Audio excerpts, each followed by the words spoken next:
It's better together. Tastes amazing. This crazy combo make you want the great things. Cookie meat, the chocolate. Can't live without it. 100% goodness, me want it. Devon digestive. Rich chocolate with cookie crunchness.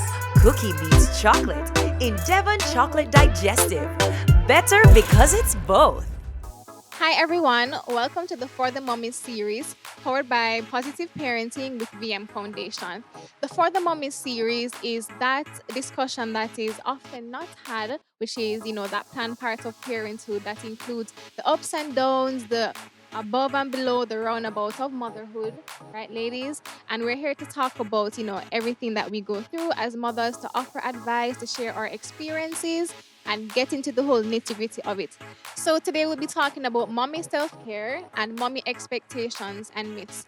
I'm your co-host, Jamila Pinto, a first-time mom and an entertainment manager, and our co-host. I am Devonie Bernard-Small, the founder of Her Reality Project.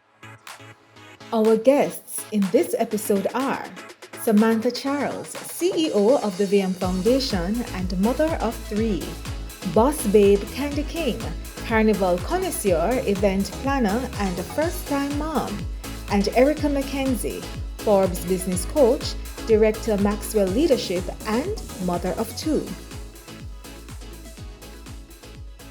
Let's just define, why we're here today. Ericka, please let us know how would you define self-care? It's really making an intentional effort to take care of you and making sure that you are well physically, mentally, and emotionally. We have to do that for ourselves.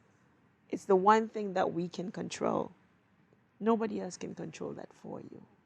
So, self and then care. So what does self-care look like to you? What are some of the activities that you engage in? Well, for me, to start, one of the things when it comes to self-care is understanding what works for you.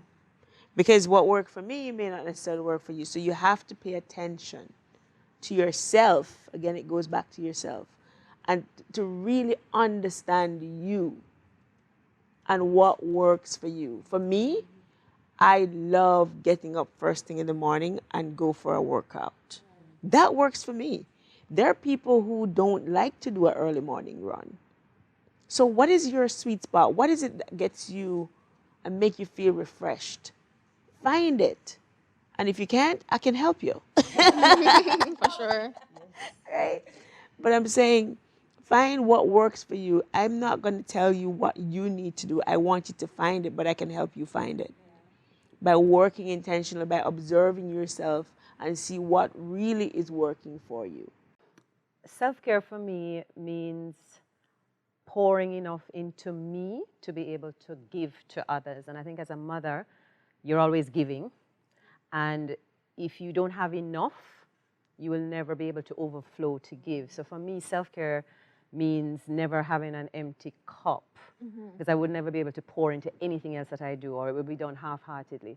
So as Ericka has said, it's important for us as mothers to take care of ourselves. I think we actually don't look at it and give it the importance that it deserves.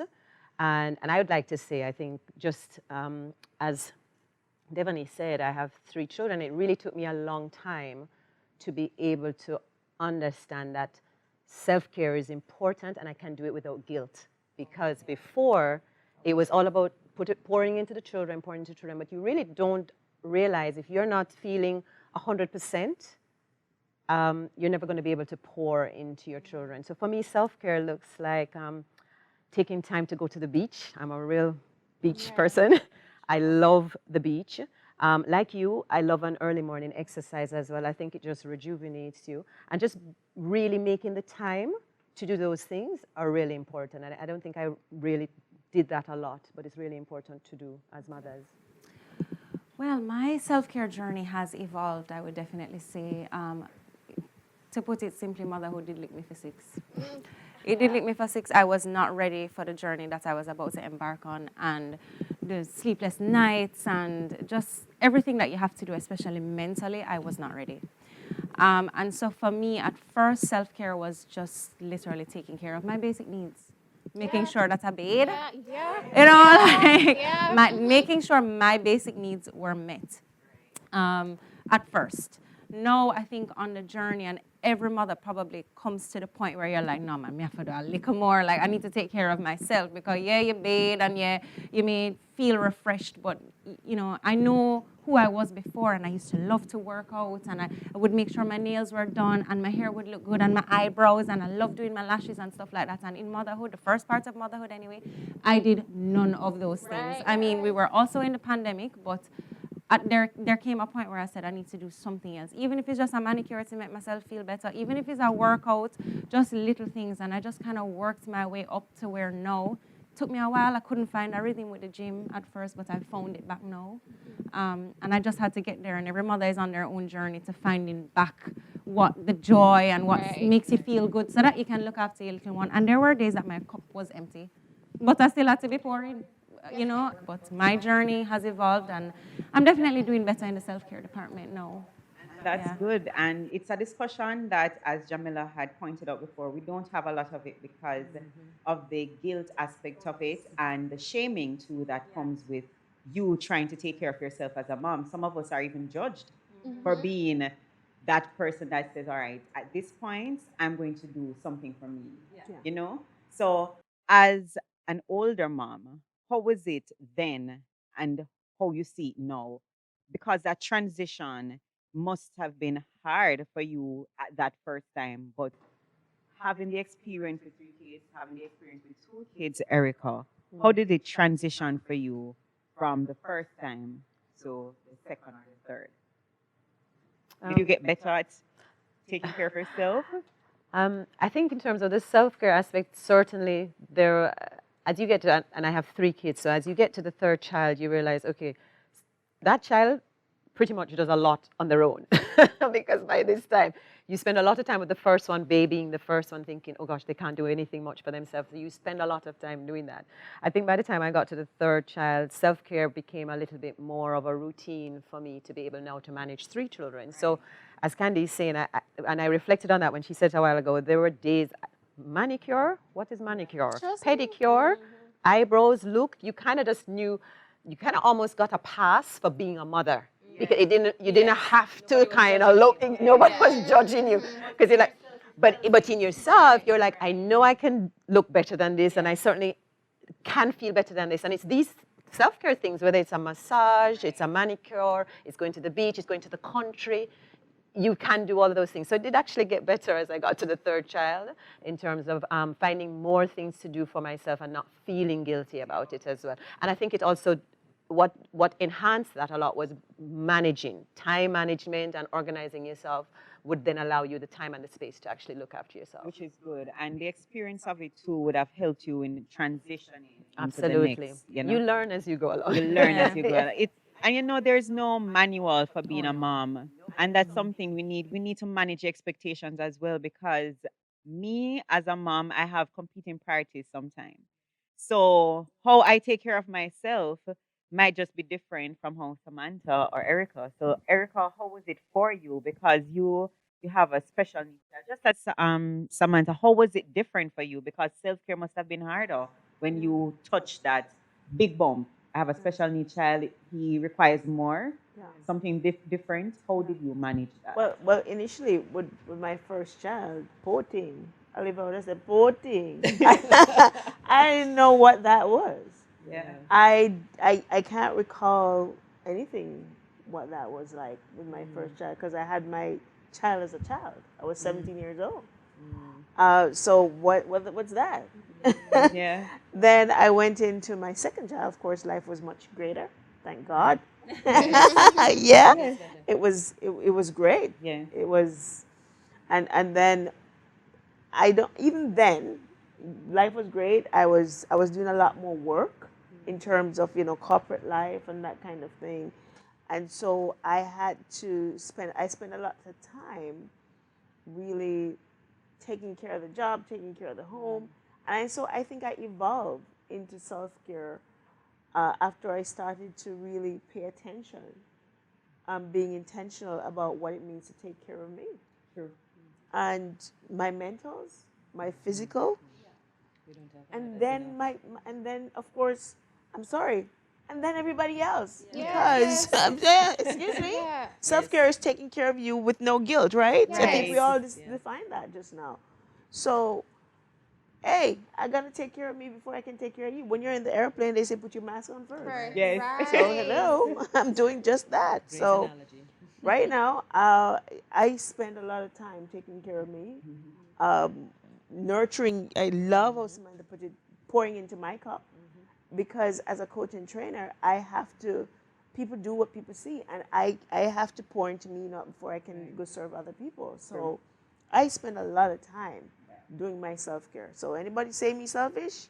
Oh, you are too. Don't worry about it. Yes. Yeah. I think so. And Yeah. I think so. And a lot of persons I find glorifies the struggle of motherhood. Like, yeah, man, you take care of your baby. No, you don't have time to do this and do that. And I'm like, no, I need No. to take Take care of care of. myself Yeah. for once I can function and live. Like, you don't have to glorify the struggle Yeah. of motherhood. You were Jamila before you were mom. Yes. Right. Exactly. Thank you so much. I was Yeah. Jamila before I was a mom. Yeah. And, as Kandi mentioned, just getting the time to bathe. So self care for me right now, let me tell you something. I'm going to be frank with you guys, right? There are 7 days in a week. Sometimes I will bathe 4 times for the week. I'm not even Because joking. you're at home all day, every day with the baby, and it's like you just bathe when you can. Yes, I you bathe when you understand. can, and sometimes I would hear that I take forever to bathe, and I'm like, no, this is It's a my spa me time for time. me. This is my me time, right? And Samantha, you mentioned the whole mom guilt thing, and still on the whole bathing thing. Sometimes, when I find a moment to bathe whenever my baby's sleeping, right? And I'd put on the camera, and I just feel so guilty with the camera in the bathroom. I just feel like I should always, be there for her, right? So, Candy, I want to ask you, what are some of, the mom guilt thoughts that you experience, and how do you show yourself grace? Well, Um, I don't just have mom guilt to do my self-care routines or the things that I used to do. I have mom guilt no matter what I do. As soon as I step out of that house, I feel like, oh gosh, I shouldn't be doing this. Even if I'm going to work, even if I'm doing something for myself, it's just a constant. And I even asked like my mom, like, when does this end? Am I just gonna feel guilty from here on out? And honestly, I don't have the answer for that because I'm still going through it, and I don't know. I just have to mitigate my own thoughts and know, well, one of the things I can say for sure that has helped me is good support. And having proper support at home with my parents, which I'm so blessed to have great grandparents, and I also have a really great nanny. And those things have really helped to put my own thoughts at bay.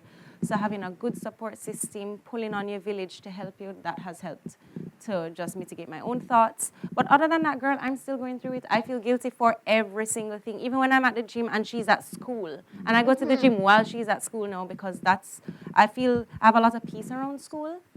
That makes me feel like she's good and she's fine, and so I take that time to go to the gym instead of using any other time when she's at home because I'll feel more guilt. Yeah. So I'm still going through it. I'm still going through it, but definitely having good support is my top tip for that. I think I can certainly listen and understand your point of view, Kandi, because I think my children are probably the oldest here amongst all three of us. And it's literally only in the last 5 years that I've stopped kind of having guilt, leaving my kids to go out and enjoy myself, leaving my kids to go out with my girlfriends, leaving my kids to go travel. It has really been a guilt-ridden motherhood. So I don't think that changes. What happens is it comes in bursts as opposed to being consistent with a younger child. But as my kids got older, I did a lot of things just for them. I never did much in terms of self-care. But you do realize as you get older too that it's really important for you to take that time for yourself. The guilt I don't think ever really goes away. I just manage it better now. And because they're older, I'm like, everybody understands, okay, so mommy needs some time to go and spend with her girlfriends. Mommy needs some time to go and travel. Mommy needs some time to just go to the hairdresser and look cute, look cute like the rest of you. And so I've learned to manage that. So the guilt, I don't think ever goes 100%. It's just less now. And also because I think getting older, I realize the importance of it, even for my children. So, yeah. Ericka, before you answer that question, I want you to take it a little bit on the professional side now as a life coach, right? How do you really train or coach a mother to take care of self? And if you don't have that support system that Candy mentioned, how do they manage? How do you expect these mothers to manage? You know, what would you tell a mom in a situation? Well, it's very hard. I can tell you that much, but it's a decision.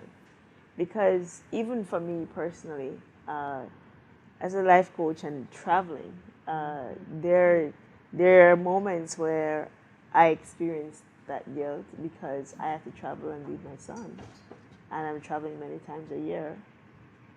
However, you have to go back and take a step back and evaluate why you're doing this. Because if you allow yourself, that guilt will literally paralyze you and make you don't do anything. So you have to step back and evaluate and make a decision and know why you're making the decision. And as I always tell people, the good is always the enemy of the best, because now here it is that you have two. It's easy to make a decision between right and wrong. But how do you make a decision when you have two great decisions and you need to choose only one? How are you going to make that decision? Now that goes back to now, okay, here is why. And you have to make sure that in that moment when you're going to do it, you have to play full out so that you can get back to business and know that you're making this decision because of. Right. Okay? And make sure that it's worthwhile you doing that. Right? There are moments when moms, we have to do something to take care of business or to take care of, maybe we need to take a break from it all. And you have to just you have to get tough in that moment. And it's so hard to use that word, but it really is just cringing and digging our heels in and say, oh God, I'm gonna have to just take this one thing and just, and then get back. Because that you see that difficult decision that you need to, it's gonna really help to get you back to center. So it's hard. It's tough, but it is in those tough moments that it really helps to get us back centered. Because when we take a break, it really helps us to refocus and get back to center. And you begin to see things that you probably couldn't say when you're in the space. So I would say it's tough, but you're going to have to make that tough decision, because that's what is needed to get you back into center. I'm happy you went there with the conversation because you're speaking to me right now. Yeah. Because I have a 10-month old, and Zura, she's not the hardest baby to deal with. However, she's one of those babies that she's picky. She does not eat like a normal 10-month-old would do. She does not want the bottle. So parents out there are struggling at this point with giving bottle. I am one of the fortunate ones, though, who have been able to breastfeed until this time. However, that transition to leaving the house because I'm a breastfed mommy, I'm breastfeeding. Yes. It's so hard, and I feel worse, guilty. I am sitting here, and my mind is not here. Yeah, we Because- actually had this Right. conversation off camera because Yes. I suffered as well with like entrapment, feeling like I couldn't leave the I house. couldn't leave. Like if I leave, I have to be rushing back all the time. And honestly, I feel like that is actually preventing me from even like wanting to go again, because I'm like, will I have to go through this again? But it's entrapment. It makes you feel. It makes you feel like you are, the worst part, as you were saying, that feeling where you feel as though you're trying your best, but you feel so guilty because you know that this little person is depending on you, and you're wondering, am I really being the best mom at this time? Especially if somebody ever echoes those words to you.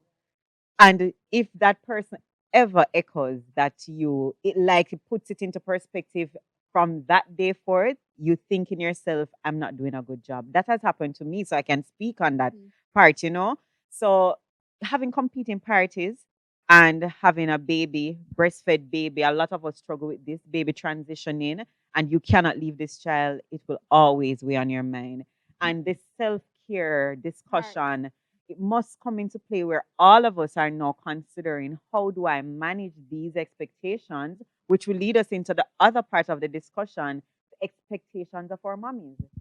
So all the expectations now you have some, and I'm not going to step on Samantha or Ericka's part because they're the older mommies here and we're the younger moms, right? So some of the older moms will have expectations of you as the younger mom because they did it this way. So you are expected to do it this way. I think, But as yeah. I said previously, your expectation is not my reality. Right. Right. So how do Right. we manage this Right. expectation now, ladies? And Let's talk about the the, the, expectation. and the reality, for lack of a better word, is that you've just answered your own question. Your expectation is, my expectation of you is not your reality. And I'm here to say, as the older mom, that it really does get better. That whole guilt feeling and entrapment and so on, it really does get better. And today, I think I would never want to start giving advice to the new mommies. Why? Because my eldest is 28. It therefore means that there's so many things that have evolved, so many things that have improved, so many things that have changed. Having a baby today is different from having a baby 28 years ago. My baby probably wore cloth nappies because I had somebody to be able to wash them out. Everybody now is for convenience. So it's Pampers and pull-ups and so on. So trying to give somebody, what I try to do, I try to speak to things that I think are never changing. So things that are non-negotiable. So how you rear a child in terms of, at the end of the day, a child should have good manners, should be personable, should be somebody that you want to become a global citizen. How you do that is going to be up to you. If you are already seeing that kind of vision already for your own child, then there's no real need for me to give you advice and to tell you, as a mommy, you need to do this, as a mommy, you need to take her here, as a mommy, you need to tell her this, etc. It really is, it evolves how kids are brought up today. There are some things which are non-negotiable, which I always think, like manners. All children, I think, should have manners. Right. And things like, it takes a village to support. So in terms of, if Kandi's daughter is not doing something properly, I think I should be able to say no, especially if it's going to be something that may harm her or something. I should be able to say or to give advice to Kandi or to help her child along where she's actually seeing as well. But I think generally, as a mom, I would not give advice to new mommies now as to how to rear your child per se, because it really has changed. Values have changed. Methods of doing methods things. of doing things have Right. changed. The way doctors practice now has changed. Right. And so I think what you do is you really try to take the best of the best, and you hope that we learn and grow and evolve. Yeah. The best values that you have, live by those and let those become your expectations of self and not what the world expects of you. So what are your values? Or do you value integrity, honesty, all these other things, manners, as Samantha has said, and then that is what you are going to own, and then you pass them on. So, even this, and I know, I'm just going to say, okay, this matter of feeling guilty and all that kind of thing, it will get better, as Samantha said. I totally agree. And as you go, especially when they get older, they're going to move on to school. And then, as a matter of fact, you have, like, boys, they no longer want their dad. A friend of mine was sharing with me the other day. He went to school with his son. He said, hey, look, don't bother to kiss me. I'm with the matcha boys now. I'm at KC. Don't do that, Dad. Don't do that. But that all starts by you just make a commitment. Make it a vow that, hey, I'm going to give my child the best care that I can give, and just live by that. And then let that guide you along with the values that you want to pass on to them. So I want to remind everybody about, we are still here on the For the Mommies series powered by VM Foundation. And just to kind of bring everything together, we've been talking about mommy self-care, mommy expectations, and myths, right? So I just want to zone in on that final point in terms of, the mommy expectations and myths such as, right after a baby, you're supposed to bounce back, you're supposed to head to the gym. After the 6 weeks, you're supposed to engage in sexual activity because you're supposed to be healed at that time, and all of the works and everything like that. Or you're supposed to, breastfeed even up until 6 months. What about the mothers who are not able to breastfeed, different things like that? So, ladies, just to wrap up everything, I'd love for you to share, each of you, to share your opinion on what are some of the mommy expectations and myths. particularly for Samantha and Kandi, do you personally experience? And for Ericka, for those persons who aren't able to, I know this is like a long question, but for those persons who aren't able to manage expectations in terms of their mental strength, how do you advise them to, you know, get that mental strength? How does that, stop their progress? I was somebody who was always in the gym. I considered myself very healthy, and I thought I was young enough and sprucey enough and strong enough. I really thought I would have snapped back. I mean, honestly, and a lot of people see me and they're like, "You look good," but we know how we looked. Yeah. I know my tummy was tight, and now it kind of softy, and it make. But it's just one of those things, and I expected that of myself, and I felt so betrayed by my body that it didn't snap back. Like, body, come on, like, look how long I'm in the gym, and the body ungrateful. So you could have stopped for 2 weeks. You're just not gonna be where you were. And that was tough for me to accept. But let me just tell you, the little things, and I know it sounds shallow, and but those little cosmetic things, I went and put back color in my hair, and I felt 100% better that day. I'd add to that too, that I think it's probably just about us giving ourselves grace. Your reality is your reality. Don't have any expectations, because everybody's pregnancy, everybody's journey through motherhood is different. No two journeys are the same. Even for you, my first journey was different from my second journey, which was definitely different from my third journey. And so I think by the time you get to the third one, you try and just have no expectations. You just kind of just go through it. You wish and hope for a healthy baby, and that's it. I think as I got to the third one, I kind of blocked out all the noise about, oh, your body should snap back. My first child, 4 weeks, I was in my shorts. And I was like, this is great. Second child, that did not happen. So even then, so I wouldn't say I had those expectations. Those things happen, but people do have expectations of you. They also expect you to be mentally okay. There's so many things that the body goes through when you have a pregnancy. Goes through 9 months. Some of you go through 8 months. It might be preemie. So many things. That getting back to yourself takes so long, and you really do have to give yourself grace. So I've just learned to give myself grace and block out the noise. Right. I know you have to be tough, and I guess that segues nicely into Ericka's question. How do you really get that toughness going? So I'm going to just say one thing, and I think you said it before I did, but tune out the noise and tune into you. It's simple. Yeah, tune out the noise and tune into you. Because when you do that, and I know some of us, we love social media to go show up our babies and all of that.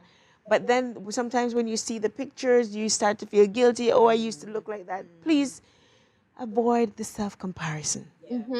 I'm begging you, can you just stop? Can you just look into the mirror and see what a beautiful person that you are, and that you are blessed to be able to can give life to this world? Can that be enough for the world? Can that be enough for you? Knowing that you were blessed with this opportunity. So you need to nurture it. So let's start there and tune out the noise and tune into you. It's time to really enjoy your baby, enjoy yourself, and then you start to now work with me to really work on those other things that's going to make you well, because I am very interested in your mental health and your being centered, and just how you're going to take steps, step by step, to get back to where you want to go. Not what society decides for you. Where do you want to take this? Where do you want to go after this? What's next for me? Yeah? And what does that look like? And let's chart a course together. So I would say yes. Get you yourself an Ericka McKenzie to coach you. Yeah. Yes. And let me tell you something. It's not superficial, but let me tell you why you need this. You can't see the picture when you're in the frame. And there are just times when we really just need somebody to come alongside us. And we know what to do, but we just never do. Yeah. The shoulds. And then what we'll do is just work at a pace that is steady to get you there and keep you focused. So let's do it. Yeah? Thank you, ladies. And this was a lovely discussion. You all must agree, right? And that wraps this up for us. I'm going to just pay homage to all those women out there who are struggling with infertility issues, or you might have experienced a loss. It's very dear to me. I'm not sure if it's it hits any of my guests the way it would. But for me, I can tell you, you have a community of persons out there who would have experienced the same thing and we're fighting with you. You're going to be okay. And there's always a light at the end of the tunnel. We'd like to thank our sponsors, Devon Biscuits, the partnership with her reality project, and Premiere with Pinto. Also, thank you, VM Foundation. We are blessed to have had this discussion, and we are happy that you would have benefited from all the insights of our guests. Keep safe. I'm Devonie Bernard Small. And I'm Jamila Pinto. See you in our next episode.